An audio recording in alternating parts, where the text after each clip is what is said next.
video saya yang ini dapat views 2 juta views dekat TikTok. Terima kasih banyak untuk sokongan. Macam-macam reaction saya dapat. Salah satunya ialah jangan letak gambar dekat ruang tamu. Saya tukar. Alhamdulillah, saya tak sangka yang video tu dapat memberi inspirasi banyak orang. Okey, dan dalam masa yang sama juga ada yang bash, ada yang negatif. Tapi kan sebenarnya video tu sangat emosi pada saya, tuan-tuan. Sebab dia menunjukkan struggle saya pada waktu itu untuk nak memberi awareness mengenai saham. Ya, betapa waktu tu market kita tak berapa bagus untuk ramai orang nak trade dekat bursa saham. Tapi saya cuba sebaik mungkin untuk nak bantu, memberi awareness.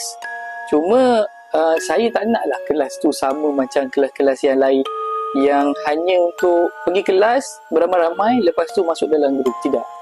Kan? Sebab tu saya buat perubahan. Kelas saya dalam video tu kalau tengok, saya mengajar personal, one to one. Kalau jauh melalui Zoom lah. Kan? Kalau dekat, kita akan buat dekat rumah saya dekat sini.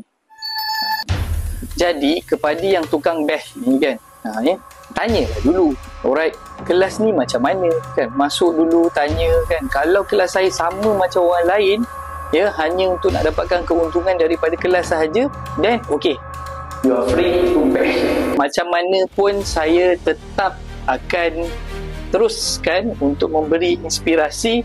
Saya akan tetap meneruskan untuk bantu ramai orang, ya. Memang akan kena ada charge sikit lah kelas. Sebab apa? Komitmen saya dan komitmen tuan-tuan lah. Kan, betul tak? Kalau kita bagi free, kebanyakannya orang dia tak fokus. InsyaAllah lah, saya punya kelas tak mahal pun. InsyaAllah semoga apa yang saya kongsikan dapat memberi inspirasi kepada ramai orang untuk nak bersaham dekat bursa. Alright?